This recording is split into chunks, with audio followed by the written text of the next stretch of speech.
Hey there, guys. All right, today we are back with some geohistory. Finally, getting to their longer form video on World War I. So yeah, let's go ahead and make sure you check out the links below in my description box or in my pinned comment in the comment section. I have a link to my Twitch channel and my gaming channel here on YouTube. Love it if you went and checked those out. Now, World War I. Yeah, let's go ahead and see what they cover in this 18-minute video compared to that. I believe it was around 10 minutes. I want to say it was 7-10 minutes, somewhere in that range. Go ahead, dive in. We begin in the middle of the 19th century. Holy shit, we're going all the way to the revolutions of 1848. Europe, the rise of nationalism undermines the dominant powers. The Kingdom of Sardinia, allied to France, defeats the Austrian Empire and obtains Italian unification. Prussia, which eyes the German Confederation, also defeats the Austrians to create the North German Confederation. 5 years later, it allies with the southern German states, defeats France, and obtains the creation of the German Empire, which is proclaimed in Versailles. The new country takes over Alsace-Lorraine. To discourage French revenge attacks, Germany moves diplomatically closer to Austria-Hungary and Russia, and it rapidly develops its industry and army. In the southeast of the continent, insurgencies threaten the Ottoman Empire. Russia, its historical enemy, takes advantage of the situation and after a war sparks the independence of Balkan states and seizes territories. However, Russia's rising status is frowned upon by Western powers, who meet in Berlin to review the treaty. This worsens Russian public opinion about Germany. The latter then signs a defensive military alliance with Austria-Hungary. Italy joins the alliance after France seizes Tunisia, which it long covets. The three parties form the Triplice or the Triple Alliance. I love that they're covering all this build up to World War I, and they're doing a great job of it too. Germany, now a major power, embarks upon a colonial policy. The country brings together European powers in Berlin to establish rules around colonization, then seizes territories in Africa and Asia. This causes friction with the British and French colonial empires. Faced with growing German power, France and Russia sign a secret military alliance. France then obtains from Italy a secret treaty of neutrality, which would avoid it having to manage a second front in the event of war.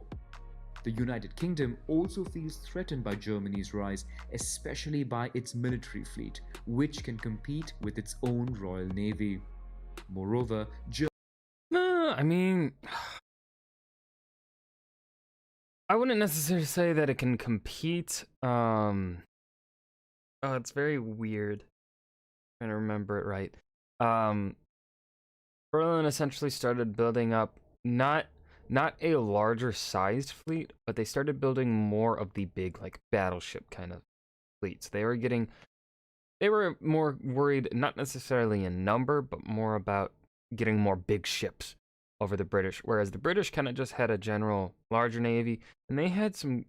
And then when they saw that the Germans were building more big ships, they started building more big ships, and so then they had this spiral of a naval arms race, which I think ended in around 1904, when the Germans, I think, pretty much gave up and they were like, okay, we'll stop, something like that. I can't remember it too well. It's been a while since I read up on the arms race.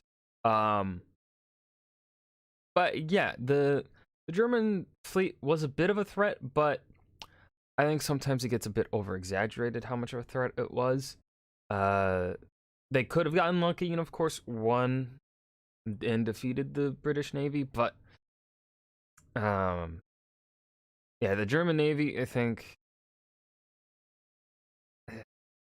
it depends. It could have gone either way, really that bad. The Germans could have gotten really lucky, but their fleet, I don't think, was all that comparable to the British fleet, because I mean the British ruled the world, ruled the seas until the end of World War II, and then it became the Americans. But yeah, I think that might what I said makes sense. Germany moves diplomatically closer to the Ottoman Empire, notably by building a railway line to link Berlin to Baghdad and facilitating access to Mesopotamian oil coveted by the British Empire.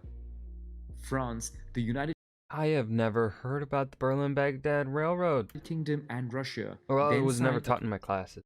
a military alliance and create the Triple Entente. Oh, we're going to The alliances risk dragging Balkan the War? entire continent into war. Major powers embark upon an arms race and prepare military plans. In the southeast of the continent, the Ottoman Empire is weakened by a revolution. Austria-Hungary takes advantage and annexes Bosnia and Herzegovina. This move is opposed by Russia and especially Serbia, which dreams of uniting the Slavic peoples of the south. Then two Balkan wars pushed the Ottoman Empire to the borders of the continent. On June 28, 1914 in Sarajevo, the heir to the Austrian throne, Francois Ferdinand, and his wife are assassinated by a Bosnian Serb nationalist. Austria-Hungary accuses Serbia of having organized the attack. Russia defends Serbia, while Germany, now the world's leading military power, supports its Austro-Hungarian ally. Right. They spent only 3 minutes on the buildup of World War I, and they covered the information spectacularly. Whew. Very nice. On July 28th, Austria-Hungary declares war on Serbia. Russia reacts by decreeing a general mobilization of its troops, triggering Germany to launch its military plan. To avoid having to fight simultaneously on two fronts, Germany plans to quickly defeat France by bypassing its armies by launching a surprise attack from the north. It would then focus on Russia, whose troops would take more time to mobilize. Germany declares war on Russia, invades Luxembourg, and issues an ultimatum to Belgium, demanding right of passage for its troops. Yes, sometimes I think it gets brushed over that there was an ultimatum sent, and it wasn't just the Germans just went straight in. No, they first asked, like, hey, well, not really asked, demanded, hey, let our troops through or we're invading you. Belgium denies, Germany invades. Belgium refuses, insisting upon its neutrality. The following day, Germany declares war on France and launches the offensive. Germany's like, I don't care. The United Kingdom, which guarantees Belgian neutrality, in turn declares war on Germany and sends its troops to France. In a few I legitimately believe, now I do believe, I think I've said this before. I can't remember what videos I've said this. I think I've said this in multiple videos. I don't know. I do believe that the German invasion of Belgium was a big mistake. However, I do feel that if things started turning south, we're going bad enough in France, the British would have intervened anyways. They would have intervened purely to avoid a dominant continental power. They don't want another Napoleon, which is essentially what Germany was pretty much threatening at this point in time. They don't want that. If the Germans were to beat the French again, they most likely would have the Germans now in the position of what Napoleon had been in. And the British do not want that. The British want to be the uncontested European power, pretty much. But yeah, so I do feel like had the Germans not invaded Belgium, and had they been successful in pushing through the line here, their border with the French, their direct border, the British, I think, after some time, probably would have joined the French anyways. However, I think because the Germans ended up getting bogged down here in Belgium, and the Belgians did offer some resistance, and then, of course, the British able to mobilize troops and send them in pretty fast, that hurt the Germans. I think the Germans probably would have been more than capable of fighting the French along this border. Few days, all European powers, as well as Montenegro, go to war. Only Italy remains I like how that's included, and Montenegro. neutral at this stage. In Asia, Japan, which is allied with the United Kingdom, declares war on Germany and prepares for an invasion of its colonies in China and the North Pacific Ocean. On the Eastern Front, Russia launches its offensive earlier than Germany expects, but fails to gain ground in East Prussia, while further south, Austria-Hungary retreats. In the west, the Allied armies cannot hold back the German advance. The Franco-British armies retreat to Marne, where they reorganize, while the French government flees the capital to take refuge in Bordeaux. But the first German army holding the flank pivots away from Paris to join with the Second Army and continue surrounding Allied forces. The Parisian Reserve Army attacks further north, stopping in its tracks the German advance. With this breach in the ranks, Allied forces rush in and force a German retreat. This is a failure of the Schlieffen Plan. When the front stabilizes, the two camps attempt to outflank each other and embark upon a race to the sea. For Germany, it is also a question of isolating Belgium and seizing ports where British reinforcements and supplies land. The Belgian army barely I love how the Netherlands are just sitting there watching. succeeds in joining the deadlocked war front. Networks of trenches are dug on both sides for about 700 kilometers between the North Sea and the Swiss border. The Swiss and the Dutch are just watching this, like, grabbing their popcorn, just chomping away. Now that the Western Front is frozen, both sides use full force to attack the enemy. The war becomes total. The mighty Royal Navy imposes a naval blockade on Germany, while German submarines are sent to British waters to sink all ships and vessels. Aviation, which is still a recent invention, is used first for observations. Planes would then gradually be used for bombing and air combat. The Germans use Zeppelin airships to bomb Paris twice and England around 50 times. Holy Both shit. sides use lethal 50 times. Wow. gases to attack the enemy in the trenches. Behind the front lines, entire populations participate in the war effort, including women who are involved in arms factories. You know, I mean, I definitely think the Treaty of Versailles was harsh on the Germans, but the Germans definitely did a lot of arguably, probably dumb shit to antagonize the Allies, like bombing England and Paris with Zeppelins, and then, of course, the poisonous gas. Around the world, European colonies Because that's certainly one way to get them to hate you. Bombing their capitals and poisoning their soldiers. and British dominions are engaged in war. They seize German colonies and supply large reinforcements of soldiers to the front lines. On the Eastern Front, Russia is in trouble with Austro-German troops. The Ottoman Empire seizes the opportunity to go to war alongside the Central Powers. A new front opens in the Caucasus as Britain lands an Indian army in Mesopotamia with the goal to take control of oil resources. In reaction, the Central Powers launch an offensive towards the Suez Canal to cut supply lines from India, but are stopped in their advance. In the Caucasus, after the failure of the Ottoman offensive, the government accuses the Armenian people of having supported Russia. Yep, In retaliation, more than half of the Armenian population would be massacred Yep. in what is today recognized as genocide by 32 countries, but not by Turkey. To support geographically isolated Russia, allies want to open a sea Well, this video probably is not going to be shown to too many Turks because of the mention of genocide. supply route via the Dardanelles Strait. Franco-British ships enter the strait to bomb Ottoman forts, Oh shit, but find the Gallipoli? waters Here we full go. of sea mines, forcing a retreat. A month later, on April 25, Allies organize a military landing, but Ottoman defenses hold steady, creating another deadlocked war front. During its submarine war, Germany sinks the British ship Lusitania, causing 1,200 civilian victims, including 128 US citizens. The United States, officially neutral until that point, registers protest. To prevent the US from going to war, Germany slows its submarine warfare. Italy, after negotiating with the angry. Triple Entente to annex new territories, declares war on Austria-Hungary and launches an offensive around the Isonzo River. On the Eastern Front, Russia completes its retreat and stabilizes the battlefront. Bulgaria, which wishes to recover Balkan territories, joins the Central Powers. Together with Austro-German forces, they invade Serbia.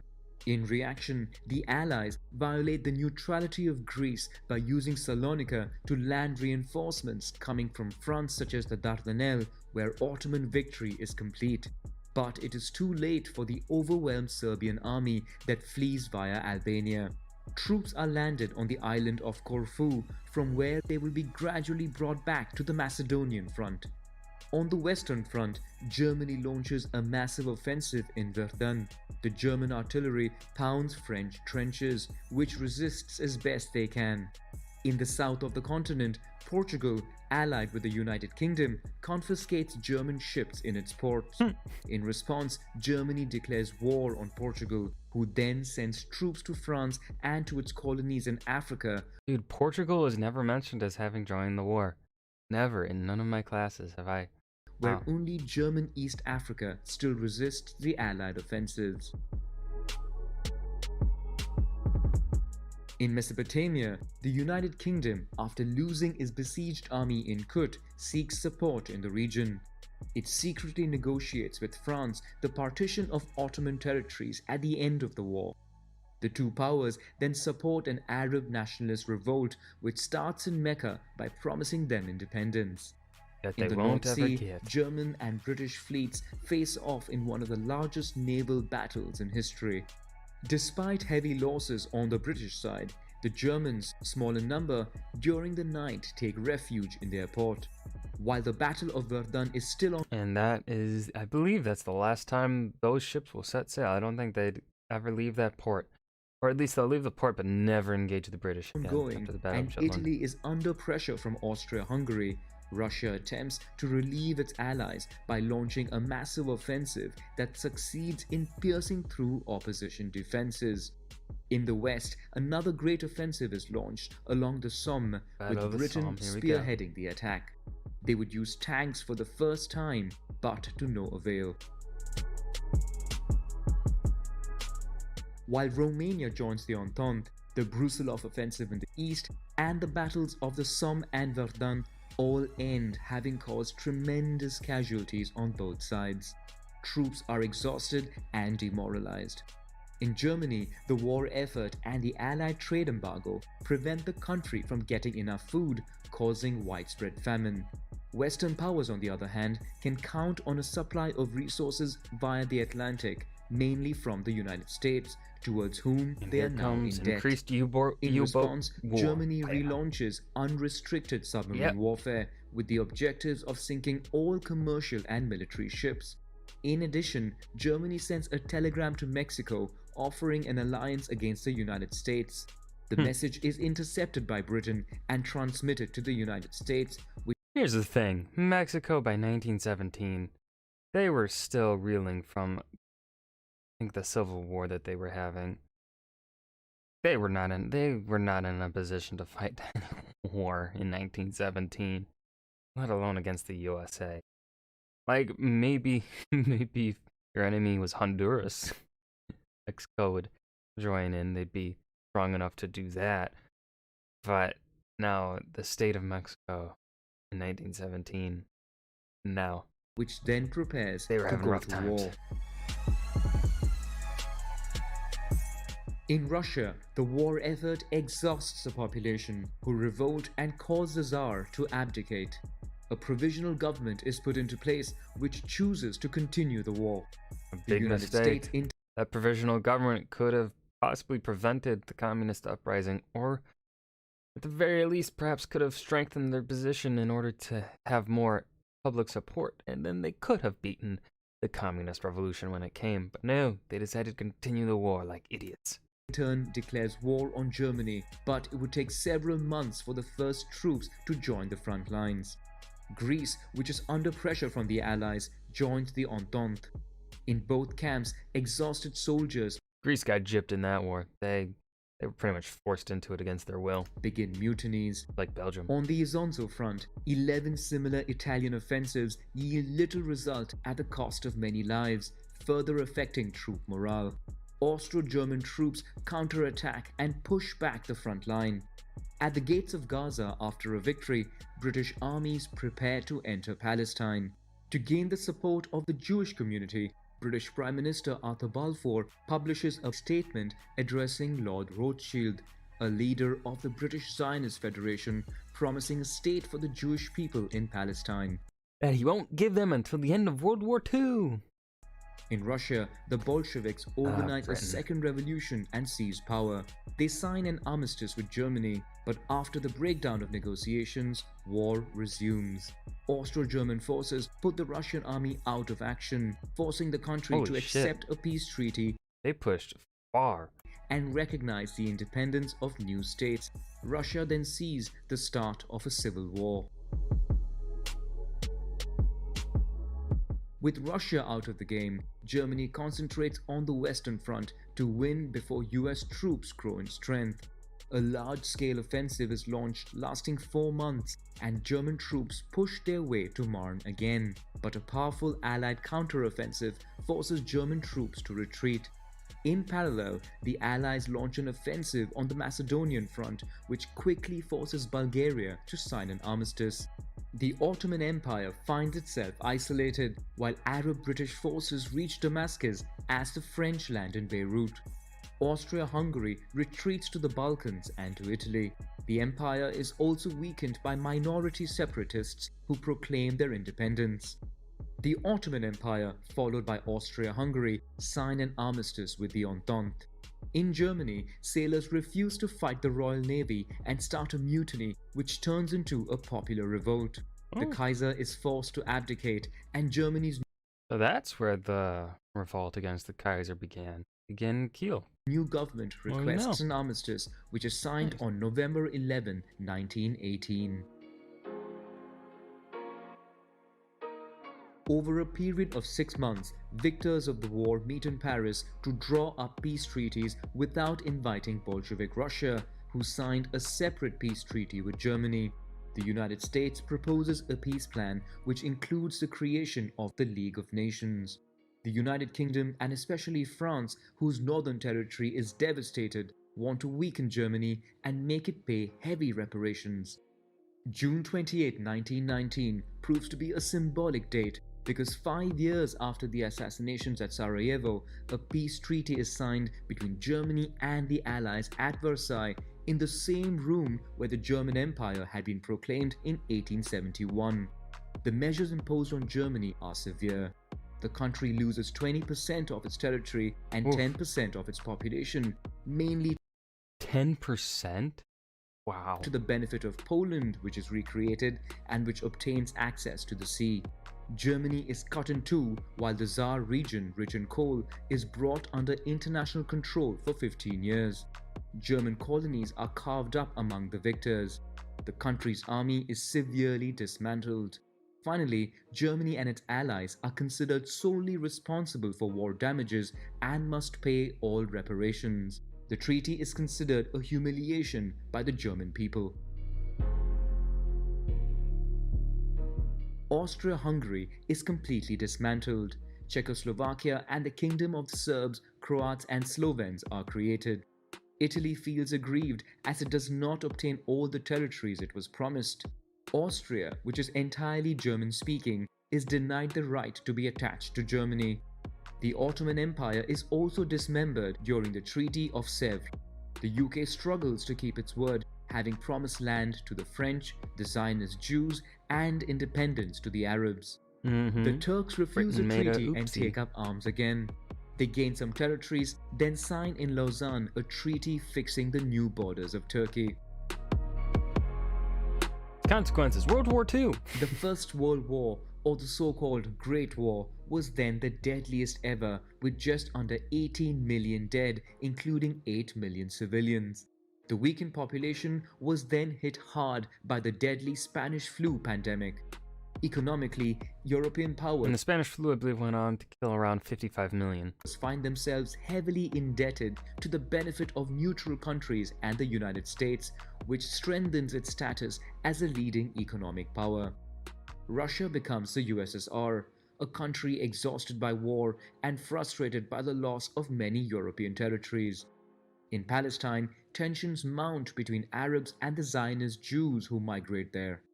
The new European borders disgruntle many. The fact that some German populations are now living in Poland and Czechoslovakia would contribute to the outbreak of the Second World War. Fuck, they did a great job with this video. Holy shit. No, this was fantastic. The amount of... They covered so much information in 18 minutes, and they covered it really well. Like, they didn't use many... They didn't explain much, but the way that the information was covered was still well detailed. I think that's the best way I think I can word it. Whoever's writing the scripts for GeoHistory, doing a fucking great job. That was impressive. Like the amount of well paced, no, perfectly paced, I would say. This was amazing. This was a great video. Wow. I've got nothing else to add here. I think this was amazing. That was World War I by GeoHistory, their longer video of it. I hope you guys enjoyed. Remember to hit that like button and subscribe for more. And I will see you guys in the next video. Peace.